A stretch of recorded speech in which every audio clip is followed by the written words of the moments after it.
Hello everybody, this is Richie from the Metal Cell podcast. I'm delighted to welcome Last Vinci to the show. I've got Alex, I've got Brasko, and I've got Conal. How are you, lads?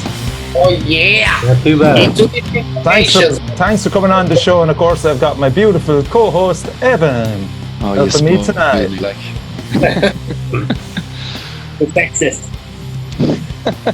And Sarah has made an appearance in the background as well. She's gone again. She'll be up and back. Oh, So lads, interesting times for you at the moment. Do you want to tell us where you are first of all? Alex and Brasko maybe. Okay, so where we are? We are abroad. Outside of Europe. You don't look like a broad, Brasko. I think you look more male than female. But anyway, keep going. Yeah, we are in lovely Liverpool. Liverpool. Wow. We're recording the drums, guitars, and vocals for our new album with Tom Peters at the Trapdoor Studios. Class. And it's going super well. Today we actually ended the tracking of the drums, and we already started working on the reamp of the bass that Conal recorded a couple of weeks ago at the Narrow Studio that we are happy to have. Thanks God we have a studio in Cork. Yeah. And nothing. We're super excited. It's an exciting time, a very weird moment for being a musician. And but it's actually unreal the fact that we are still able to make it. So it's so good. Evan, you were making the point that it's the first time we're actually talking to a band that are in the middle of recording an album. Yeah, it's usually it's kind of like we're about to go in or we were just in, but it's definitely the first time we've talked to someone that's right in the middle of it. And I know from talking to Alex, just actually even getting to this point to know that you are actually over there and it is happening has been just something one after another has come in the way. It's just even the amount that you had to do even to just get over there to start is actually pretty incredible. Like if I'd say nearly we should go through a list of all the things that kind of came up, but that you had to deal with before even playing the first note. Do you know Jesus, what I mean? Okay. I'm intrigued with this. Could you fill us in on some of is it bad luck, would you say, or how would you describe it?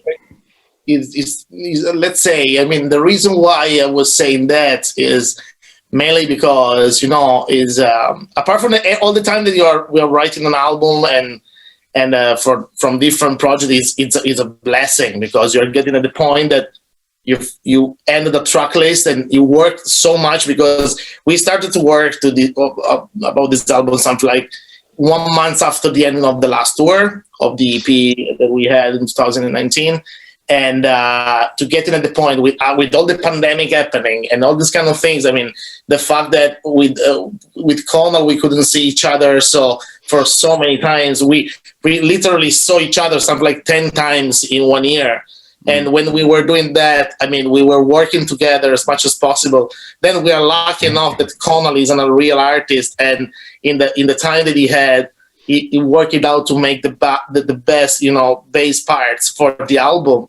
And we postponed the album recording for 2 times, and we were worried that we weren't able to make it on the third postpone. So actually when we actually finished to record the bass lines in Cork at the Narrow Studio, and we had the last practice with Brasko before coming in the UK, I was like, oh God, that's amazing. We are there. We start to play, when they are training before the match. So the match is starting, Yes, you're at halftime. And that's it. Conal, what was that like for you, being isolated from the lads for so long? It was interesting to say the least. It definitely did make writing, contributing in any form, much more difficult. Mm-hmm. And then as well, when it came to the actual recording, like having the Narrow Studio and stuff has been terrific. During the space Ally has set up is tremendous, but it's not the same as going and working on everything with everybody else, and particularly with Tom. Tom Peters, the producer and the engineer. That is something that's certainly missing out on. Kind of looking across the sea at the moment at the two boys. So it was still great, but it wasn't easy. And it was basically you've underlying conditions. Yeah, that could be affected through COVID. Yeah, I'm type 1 diabetic, and as of now, I don't have any vaccine jab or anything yet. So it's just personal precaution, I suppose. Yeah, absolutely. Just so you're right too, as well, man. Yeah. Absolutely. I think it's great, because there would be a lot of bands that are just like, right, these are all the hurdles, like, that just really wouldn't be arsed even trying to jump through enough of them. But like, it comes down to, like, it's great that you have the narrow door that you were able to actually record the bass before even going over there. Because there would be a lot of bands that had, like, who knows when the next time a band could actually be in the studio, especially when you're traveling, like, it's one thing to do it in Ireland, but when you have to travel to the UK now, you're adding a whole extra thing. Because I know, Alex, you were telling me that you had to get COVID tests before going, and you'll have to get another one before coming back between the two of you. Yeah, the thing is actually that, going to the UK, we discovered actually 1 week before, going to the UK, that we didn't need the COVID test, but we made it anyway, just for safety of Tom anyway. Yeah. Because we wanted to be in the kind of, in the right spot also for ourselves, to don't just, hey, Tom, how are you? Yeah. Here are the virus, Actually, we wanted to be, also because the UK is at the moment is in a better place than us, than Ireland. So we wanted to be, cautious of that. And then we booked it already. So we say, come on, let's try it. And but then to come back, it's mental, because we have to do, other 2 COVID tests, just to, enter back in the country and just to get released from the quarantine before the 14 days. So yeah, it's pretty intense, because there's so many things, related to the kind of moment of the world that we needed to think about, that usually you never, you never think that the fact that traveling can be so tricky, and also to making music, and also for all the, music community has been so much tough. It's been so bad in the last year and a half to try to keep doing it. Also I cannot imagine for all the people that work in the music environment, but for the small bands, it was technically the end. So, actually to say, you know what, we can hang out each other. This is essential, it's not essential. For God's sake, this is essential. It is absolutely essential, because we won't live without music. Yeah, exactly. And you launched a funding campaign then as well for the album. How did that come about, or who thought up with that idea? Of the campaign. Yeah. Lovely. we went out with the campaign because mainly, the last year there was this kind of opportunity the government was given, the kind of stimulus package that to apply, to get the funding to record the album. Okay. Mm-hmm. So we applied to that, and as you know, I'm working also with another band, an Irish band called By Curious. And actually, there was the kind of tricky thing that, they got the funds, we didn't got the funds. And the main thing that we had the same kind of project. So everything was based related to project. So it was clear that the project wasn't counting really properly. So, and we say, after not getting that funds, we said, what we can do, we are stronger, than all these kind of opportunities. We can try to make it, we try to involve the people, that are usually supporting us, and to try to make this album together. Also because this album is based on community, it's based on work with different artists. So we say, why, if we artistically we're doing this, why we cannot do it also economically, to try to help to also the people. Let's try. It was a kind of a gamble to try to do it, Also, particularly in a moment like this one, where a lot of people are actually facing, different kind of issues related to the moment. But we say, why we cannot try? And at the moment, we're the 70% of the fundraising campaign, and we still don't believe it. So we actually had the chance to pay most of the stuff for the album, and already getting at this point was a dream. So we're super happy about that. Yeah, I mean, it's an album funded by the fans, and what you're going to give back for that funding, we're all excited about, really. How many songs are you putting down to record? Can you tell us anything about how many songs or titles or? You want to know too many things, man. You know. Hey, I funded. I want to see some return on my money.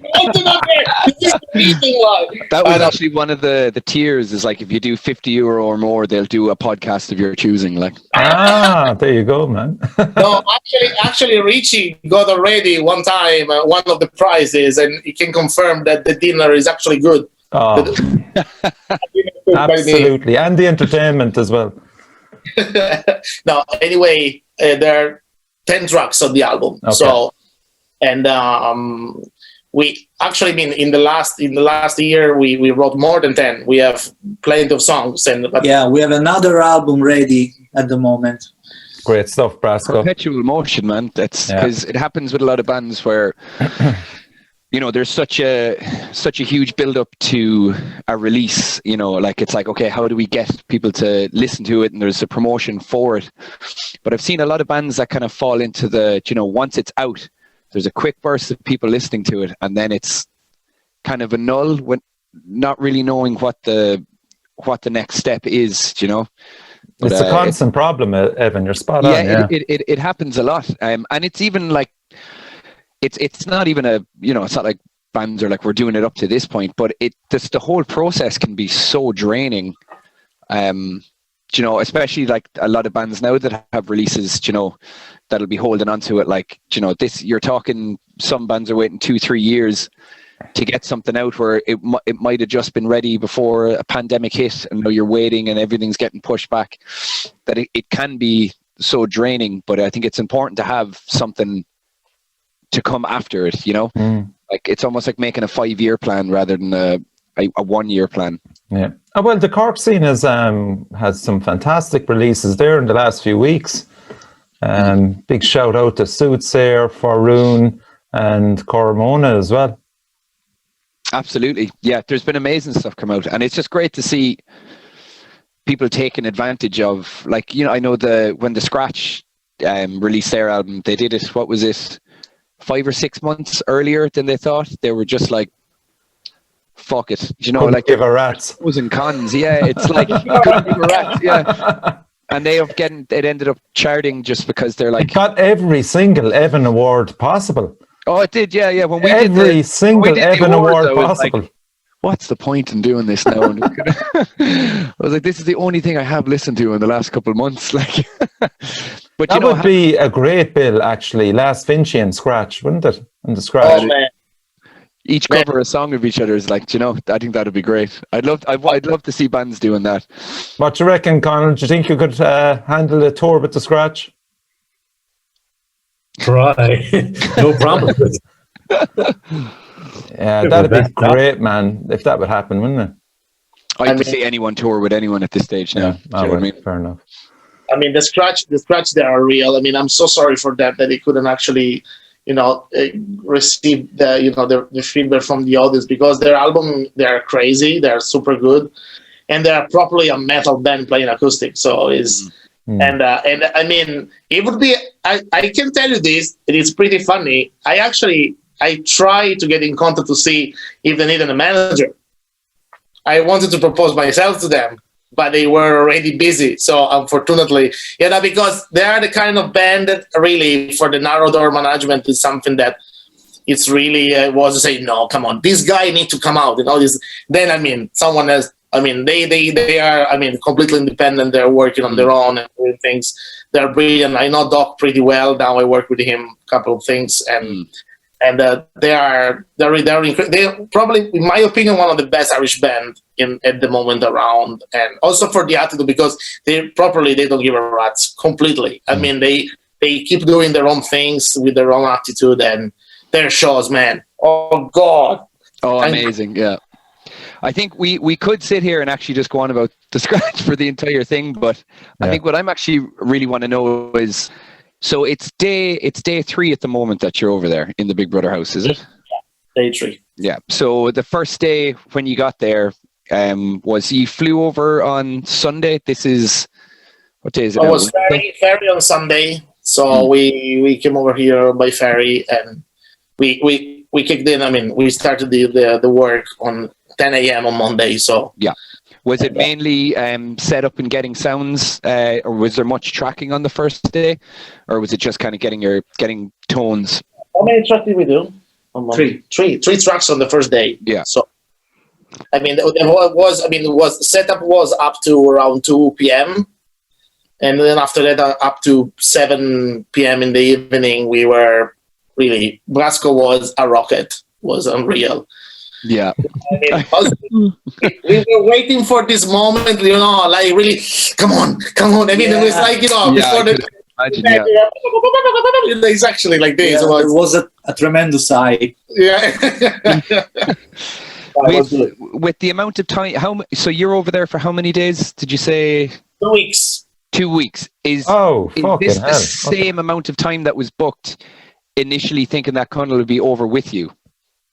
Yes, it was. Is there anything now, because there's that extra time, would there be something you'll focus on more of, or is there anything that you're kind of, thinking, well, we have this extra time, let's put this in, or has that freed you up for more ideas on what you want to do? Look, we can actually spoiler this, because I mean, we have so many things and so many collaboration in this album that the big work on this is going to be on putting all the collaboration in. So we're going to have a bit of time to work on that with Tom, with less rush. Yeah. And at the moment, I mean, and I say this, and actually Conal is the first time that they listened to this. I mean, Tom was extremely happy about the bass part that he recorded. So actually, we didn't have to, apart from one track so far, we did already 4 tracks for the bass. So we didn't have to touch anything. It was completely on the level of Conal on the first 2 tracks of the album. And we had to, I needed to record, I mean, the song number 4, because we had some problem on intonation and tone for one of the tracks that we recorded. So I needed to re-record it there today. So, but generally, we're working on all these kind of details. And the cherry on top, that on the last day of recording, we're going to have a brass ensemble playing in one of our songs. Nice. I was going to ask you about all the collaborations that you keep saying. Like, are these people that are over in the UK already, or what? No, the things that, I mean, because of at the beginning, the plan in the studio, it was actually to involve everybody. But to bring them over with you. Last year, everything became harder. So even this part of the collaborations was not easy at all.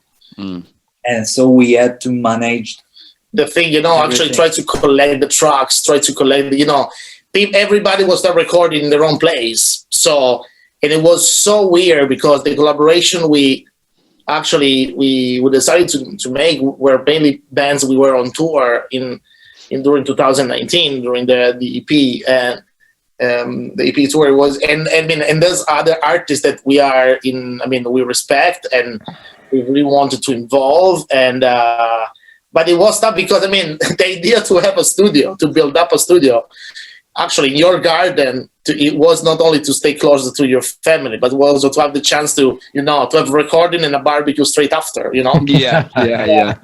And this is gonna happen, guys. It absolutely will. Yeah. I'll make sure, exactly, and barbecue rock party. Exactly. The problem, I made already a barbecue outside the studio one day, forgetting to close the door, and I can tell you it was a smoky room. Oh, fucking hell! It was class. I smelled like an hamburger for some 2 weeks, but. But the thing is that we have, and also related to the collaborations is. It was tough to try to create connection with these artists as well, but we made it. Everything worked out in the end very well. So, and we really can't wait to share that with the world, because for now, is being on recording day number 3. I'm still, I still don't believe it, but I want to see, probably in the end of next week, we're going to have an overall idea about all these tracks. I have my hard drive full of tracks from other people, plus Conal parts and all the things and everything. I mean, it was really a tough job, but we made it. So, and they're going to be, the problem of this album is going to be that we want to release something like 7 singles on 10 songs. That was my next question, actually. You have always been wise choosing singles out of your album. You're definitely a singles band, so great videos too. Exactly, videos so you said there's obviously 7 or something, or 8. Oh yeah, no, we'd like to. They'd like to, yeah. We are really in love with this album, so it will be hard to choose the singles. Okay. Yeah, it's. At the moment, we try to understand with our manager what to do. What is the best option. So, and but we materially we won't be able, even economically, to release 7 singles, making 7 videos, or no. We are planning. We have some kind of ideas for what is going to happen. For now, we have the focus is actually to try to make the best record ever. So, yeah. Is there any of them that's kind of standing out to you? I'm sure everyone has a favorite one that in their head would be, the first song you'd show someone, or, this would be initially in your head, the first release. Is there has it been one of those things that all of you have agreed on it? That there is the one? No, of course not. No. This is why there needs to be 7 of them. So now we use this time. We want to know. We have to say which one is our favorite song. They would know the titles, so it's fine. So. I love this. I love the part that you make up song titles as well that have nothing relevant to the actual finished article. So yeah, go on. Sometimes it's actually very hard to remember what the real song is than what the working title is. Yeah, that's an issue that we've had for a long time. Yeah, so give us a few. The moment you mean, because it really depends how the recordings will go on. Yeah. Some songs can change, can have the cherry on top, so it's difficult to say now. Yeah, Brasko's a good poker player, I bet you. Yeah. Also a nice way of us not answering. Yeah. He's a good poker player. Alex, you've chosen well. Diverting different questions, Minister of Secrets. Now, now I want to know, Conal, which one is your favorite one? Between 2, and see, the problem is it isn't so much what I think would be best for a single. It's because I can't. There's too many. There's probably 5 or 6 in my head that would be single number 1. But I'm going off what are most fun to play. That's what I thought you would say, yeah. So, Ali, I think you know my answer for the one I enjoy playing the most. Come on. Falling from a Mountain of Joy? Falling from a Mountain of Joy. Beautiful. Yeah. This is actually the real title of the song. So, there you go. We got one exclusive, Evan. I was just waiting for him to come out with some completely left wing death metal. Strangled by my entrails. We all love that one. We are still Italians. We are passionate. Hung from my entrails. The one in June, remember? I would say, can we say that? Talking about favorite song. We are completely agreed with Conal, and that one is a song that we can just say that doesn't have any collaboration. It's a proper the Last Vinci song. Mm-hmm. And yes, guys, just keep in mind the title of that song, because for us it is the song of the album. Wow. Okay. Have you a name for the album, or is that definitely on? We'll never get that out of him. Yeah. No. So we have to spoil everything now. Yeah. We have actually just playing some of it there as well. While we're here. We have the name of the album. We absolutely have the name of the album. It's not going to be as complicated as the last one. No. Actually. For fuck's sake. Thank God I have a T-shirt of that, or I'd actually never remember. So the last EP was called the world and the Kenny, the devil, the vegans, and all the millennials. Bullshit, yeah. Me. I wouldn't I know know. if I didn't have the T-shirt that like genuinely would have been like play the end of Kenny one. Oh yeah. It was the worst, the less marketing one ever. You know, it's actually the best way to don't promote a band. You know. Yeah, have a complicated name. Like Jesus Christ. It's actually funny the fact that we choose that title was absolutely something that we wanted to do because it needed to be something complete outside the box. Maybe a bit too much outside the I box. think it was. You kind of drifted into fucking Twilight Zone there and Twin Peaks. You can't do that with the Irish metal scene, lads. You're not allowed. I know, I'm sorry. You know, now this time is definitely the title is easier and is included in the concept of this album. So Oh, very good. I won't say anything else about it. That's fair enough. You've given us a fair bit. yeah, I'll get more out. We have time. Evan, the last time I saw Alex was at the gig that you were running. The Zool one, the one that you had to ditch your wife for. Yeah. Yeah. So wait. Also, he ditched his wife, ran over, and just saw Alex warming up. Alex setting up. He just saw you setting up. That was it. But it was so funny. I mean, at one point, it was at the one with 10,000 hours, right? Minus 10,000 hours. Yeah, it was. Yeah. Yeah, and I mean, the people that are listening to the podcast need to know that because Richie literally showed up under the stage and saying, "Hey, Ale, how are you?" I shouldn't be here. I just went away from it. And Ellen, if you're listening to the podcast, he was running away from come over to see the gig. So anyway, fair play. For 10 minutes of watching the lads set up. It's gut-wrenching. Imagine leaving a romantic date to run in the rain instead of fucking running. To another romantic date. Yeah. But I got away with it, which is the crucial part. She never found out until the next podcast came out. Then. And you still have a bit of time to try to make it up. Yeah. Oh, she'll save that one for when she needs it, I'd say. And what about videos? Is that too far in the distance? Who has done your videos as well? I keep forgetting. Is Matteo the videos you've done are great. Yeah, Matteo Casaleño actually is an amazing director. We worked with many times, and with Last Vinci, with my previous project, or The Mess, and he was filming by Curious as well. And I mean, there are some ideas coming out at the moment. We are working on that. So, and on the last day of recording the bass line, I was talking to Conal about it, and poor boy. I mean, sometimes when we see each other for so many few times, I mean, it's funny because I completely getting drunk about all my words and all my ideas. Trying to comprehend one of the music video ideas. I think I got it, but it was. Shall we say it was a little? To describe it back, it was never going to come out the same. No, not that at all. It was a little abstract, but lots of shapes and colors. But I got it. I think. I'm excited. I may not understand it, but I'm excited.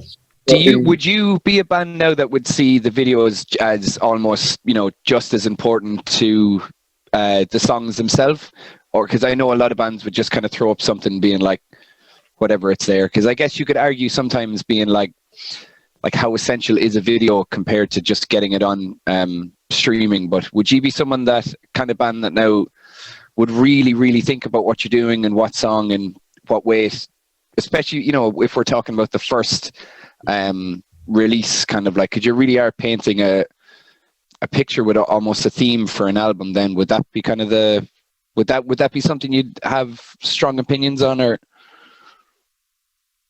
Do we have strong opinions? Certainly would. Anyway, I suppose through my time playing music, I haven't gotten to make many music videos, usually because of being broke. But I do, personally anyway, I do really value them. And then working with the lads, the 2 videos we did from the last EP and stuff, I really did like, carrying that message into the video. And I suppose now with the album, I suppose we're even more, certainly with my conversations with the lads and stuff, we're even more conscious of the fact that we do want to try tie things in together, not just with the song, but with the album as well, because the album is shaping up to be kind of more of a cohesive project. Mm-hmm. Rather than just a bunch of songs that were written in a period of time, and there you go. Well, not to say the last EP was like fully, but there is certainly like, Jesus Christ. She agrees anyway. No, Sarah. She's quiet all the way until I have to do a podcast. It's the same thing every time. Like, okay. As I said, there's the joy of editing. Yeah, you interrupted Conal's flow there. I didn't know fully where I was going, so I was kind of trying to wrap up anyway. But I don't know, maybe Ali and Brasko feel a little differently, but I certainly do feel attached to music videos and stuff. Growing up I did. And it's just another opportunity to expand upon whatever you're trying to tell or talk about or explain. Yeah. So I'm certainly excited to try, really tie things in together as best we can. Like, if you had a pick of any director in the world, no budget, who would you pick then for the first video?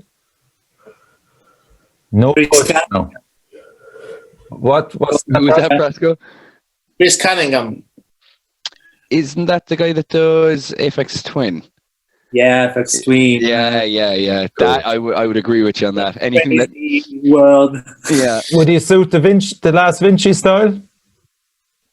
I mean, it would be what we like about videos. I mean, is actually that it's a different kind of art. So and I would absolutely be into where we like a person like Chris Cunningham. I mean, even if it's completely different type of videos that usually he does. I mean, I think that it's a great opportunity to to mix with other artists.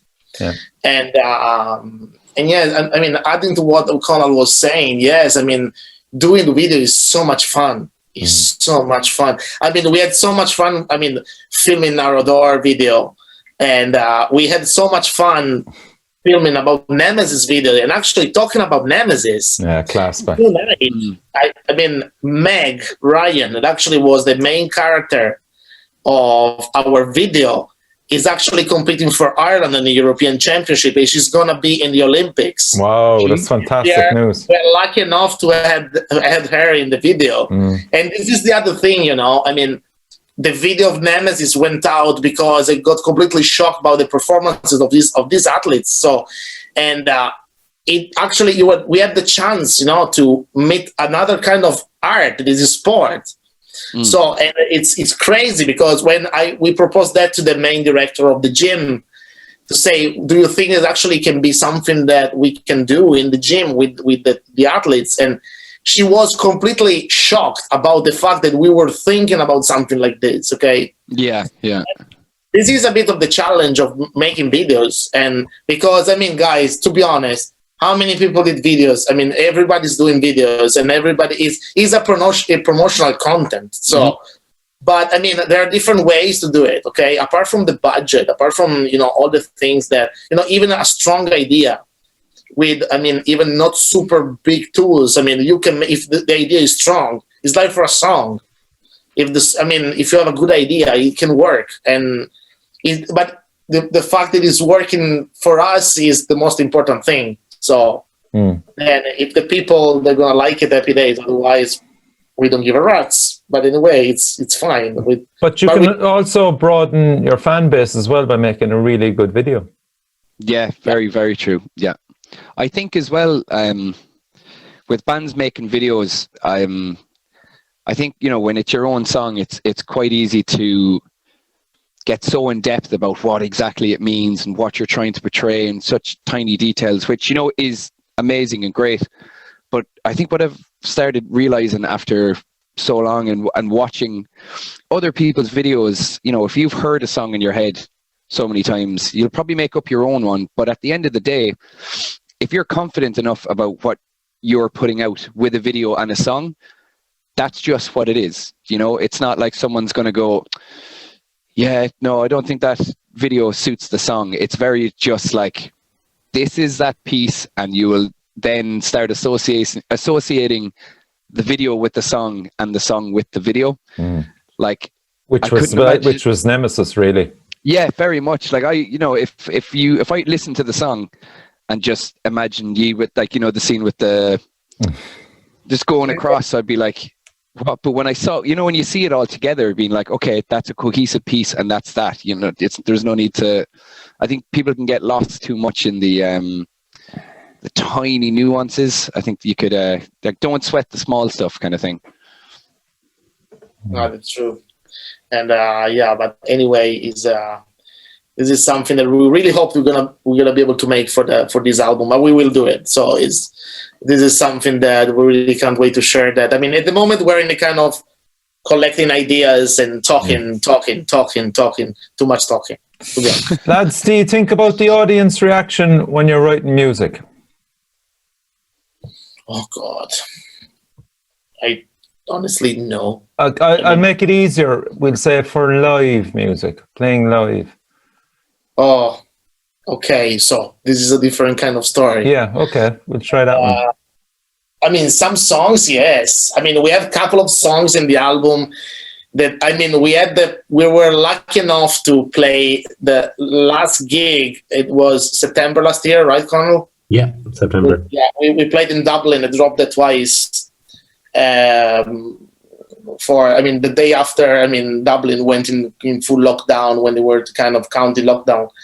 And we played a couple of songs without being advised that we were actually had to play more. Okay.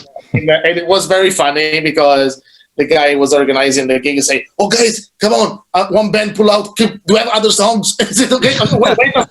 Okay. And he didn't say anything to us before joining the stage again, because it was 2 rounds of going back on the stage. And we were playing only the new songs that we weren't planning to play. Mm. So we had a couple of songs we tried, and it was so much fun to see people, because nobody could actually stand. Everybody needed to stay on, Was sit this down. the gig with Griff? Yeah. Yeah, exactly. Yeah, I remember that. It was like, wasn't that a band that played one song and like everyone was set up in a room in a circle? Yeah, that was crazy. Explain it, lads. I'm lost. So there was you explained. There was like 2 stages, and the whole gig, there was a few people in attendance. There was a few ticketed everything seated, but it was also being live streamed, was kind of the main point of it. Mm-hmm. And a band would play a couple of songs, and then it would switch to the other stage, and somebody else would play a couple of songs, and you kind of had two mini sets, right? And people kind of rotated then on the stage they were on and stuff like that. It was very much like almost Jules Holland. Yeah, exactly. Yeah. Which I think a lot of people have kind of thought about doing something like that, but I think that worked perfectly for a live stream, and having Griff curate that as well. Like, what a man!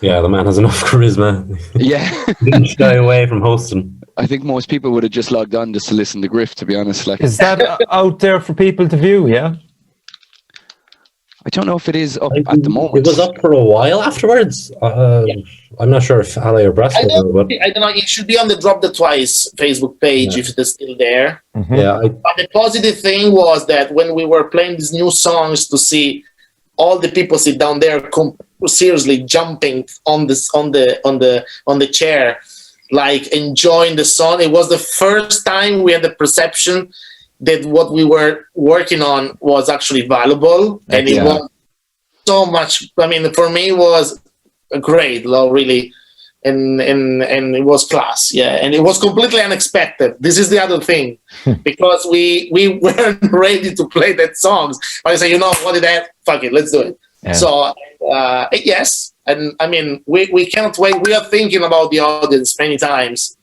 But at the moment it looks so much a remote, kind of situation. The idea of coming back live to have proper gigs, we will. I don't know at which stage, but we will. But for now, I mean, this is the other thing that happened to us, and was to change completely the perspective of doing music. So we were just questioning ourselves while we're doing music. I mean, when we're missing the live thing that actually we're missing meeting people, we're missing playing for someone, we're missing having this kind of chance, and the fact that really we completely notice that even without the live music, we definitely need to have that opportunity. That is, at the moment, we are lucky enough that we have a space where we can actually keep play music, do record music, and but it's been tricky, but it's needed. We need to keep doing music, and then one day when we're gonna come back, man, guys, we're gonna be on tour for 3 years in a row. Yeah. But I mean, even now, in retrospect, I'm going to ask you all individually, because as I said, it's a rarity to have the three be together. What was your favorite shows? Conal, we'll start with you. We'll put you on the spot. There was lots of really good ones. Like, we were lucky, in fairness, we were lucky enough that we got chances to play not only lots of great venues, but with lots of great bands, because, the venue can be as good as you want, but, what was your standout show then? The one that I'm not even sure if maybe it was even what we played the best at or anything like that, but the EP launch we did in September, October 2019, the exact date escapes me. Yeah. That one was, personally, I really enjoyed that one. That was in Cork, yeah? Or that was in Cork, in the Poor Relation. Oh, the Poor Relation, yeah. Remember correctly. Okay. And it was a good atmosphere. We were really going for it. There were some friends there that hadn't seen, that hadn't been to gigs of mine, or come see me play in a while. And it was nice, really appreciate their support and stuff, and it was just a nice atmosphere. So that one really kind of stuck with me, I suppose. And that was also the last one I played with the band for a little bit after that, because of college and other life things. Yeah, cool. Okay, Brasko. Yeah, I think the gig in Belfast was really nice because it was a small venue with few people, but everyone was having fun. And yeah, I think it's my favorite one. Okay. Yeah. And was that the same tour? Yeah, same tour. Okay, excellent. Actually, it was actually maybe same month as well. Wow. Or it was June when we played, because we played with Bicurious there, right? Yeah, we played with Bicurious. So you were on fire, like, really? Yeah, it was good. It was June. It was June 2019. Yeah, it was that summer. Yeah. 2 years ago. Fuck me. And it's true. My God, it looks really so far away. Yeah, but that gig, my God. Yeah, was amazing. We had also the singer from Thursday and Rory from And So Watching From Afar in the audience. So Thursday. Jesus, there's a band I haven't heard of. Well, fucking hell, how did that even come about?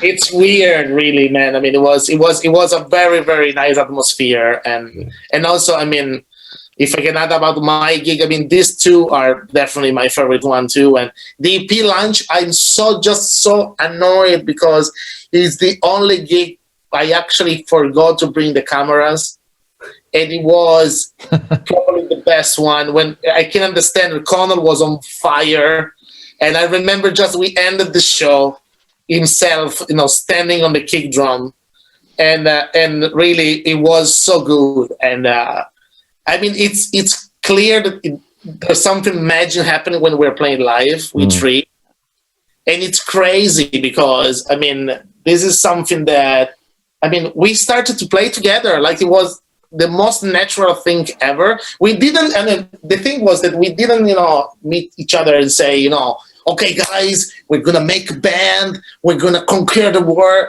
No, we say, guys, no, we just, Conal, you want to play with us? We have a bunch of songs. And Brasko were just moved from Italy, and we were playing since we were a kid together, and say, okay, and I was just coming out from Order of the Mass, and I had the stuff to record. Okay, let's go on stage. It was done, and it was and we started to play, and I say, it's working. this stuff is working. So it's brilliant, and it's the most natural thing. And I mean, I think you can see that on stage, Evan. Yeah, there's just a very much natural, so, yeah. relaxed chemistry between the three of you. It's brilliant to see. And Alex, did you say, what's your favorite gig, man? You were in Italy as well. Are you not sentimental? I can tell you my second one. Oh God! No, wait. Yeah, it probably is the same one. JT Store in Nottingham. Okay. It was that one. Unfortunately, we were in Conal. Conal couldn't come over to the UK tour. But that gig, oh God, it was unreal. That place. Yeah, another gig with 20 people, more or less. It was 40 people, to be honest. Including bar staff and bouncers. He was just hammered and seeing double. No, Like.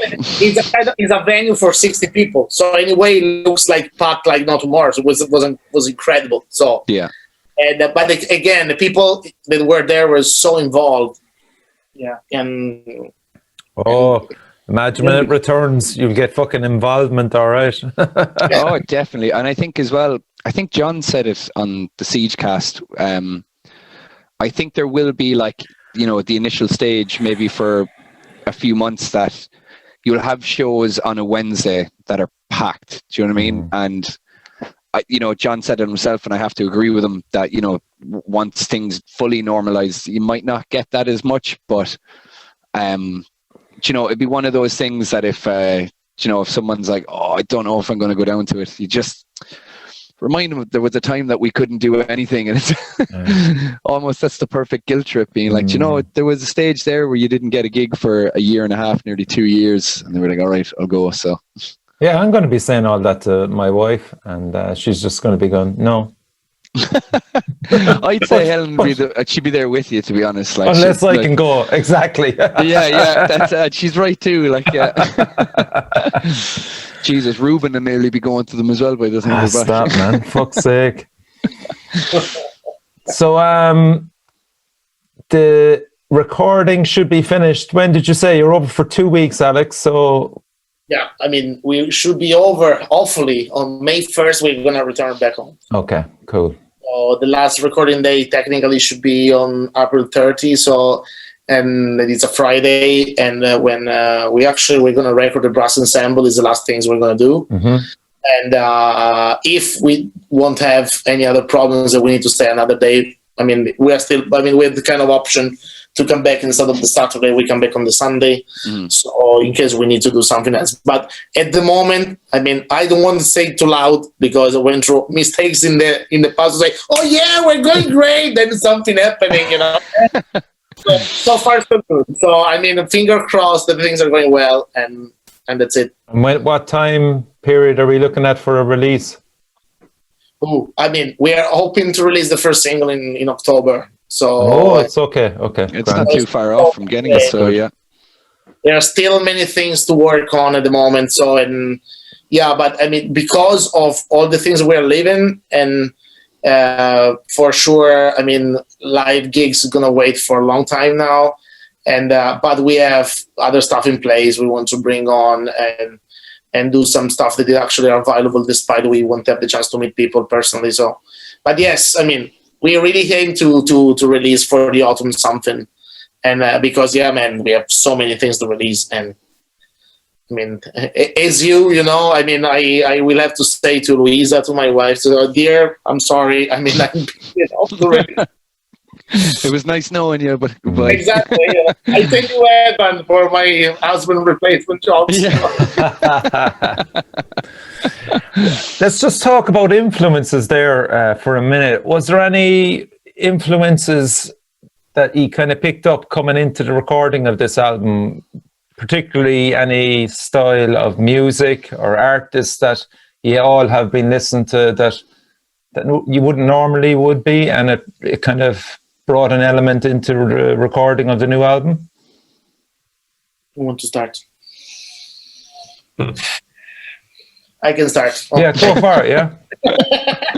I mean, for me, Black Peaks, for sure, were, I mean, for the vocals and the riffs of the guitars, they are absolutely one of my main influence for this new release. And of course, and I'm not saying this for the reason that you know, but Bicurious, big time, guys. I mean, musically speaking, Bicurious has been really the most inspired band that I ever had the chance to play with, and I'm lucky enough to work with them. But yeah, music really there, still my fucking favorite band. And the way of Tyron of playing guitar is his way of making, riffs and kind of artistic way to build up a song. And yeah, there's a lot of influence on that. Okay, cool. Me too. you just happen to be wearing their T-shirt. Yeah. It's the same story, but there's nothing to do. Bicurious. Since I met the Bicurious, I was shocked. Yeah. And also I really like the style of Gavin is really, it seems simple sometimes, but it's not. But he's able to do not too much. They say the devil has the best tricks. There are really good things, but not too much, because sometimes when a drummer is really good, showing off too much, I think what Gavin definitely, I've noticed that in his playing, that he really is that backbeat, and it's like he really decides what way your neck moves. Do you know what I mean? Like his Taran's riffs they could be busy in so many different ways, but everything seems to filter back in and tie into what Gavin seems to do. After seeing them live, I thought that was very prevalent in their writing. There's always that solid base that you can lock onto, especially for a two-piece. It's like you have two separate things that end up being a amalgamation of each other. Yeah, definitely through hard work and rehearsal as well. Conal? I feel I shouldn't say Bicurious.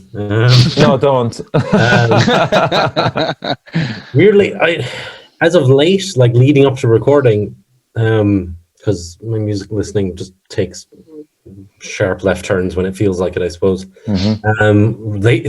Stuff that not necessarily super similar at any point or anything, but more, I suppose, just feeling inspired musically more generally, which I find, certainly for me, I find that almost more important than trying to stick to any single style of, a certain bass guitar player or whatever. But, I've recently been listening to a lot of Elliott Smith. That new Black Vinci Road album as well.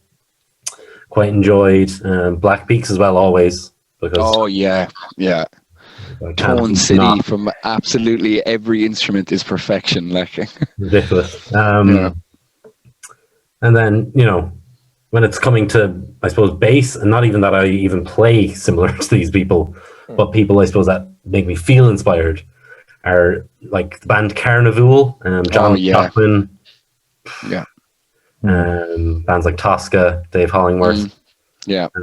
May not sound anything like them when I play. But they're still there as an influence. And always like Mikey Shoes from Queens of Stone Age as well. If I'm thinking more bass-centric. Yeah, that's pretty cool. Okay, and we'll say the cover art and stuff is still a good bit away, maybe. Have you got as far as even looking at T-shirts and designs? I know.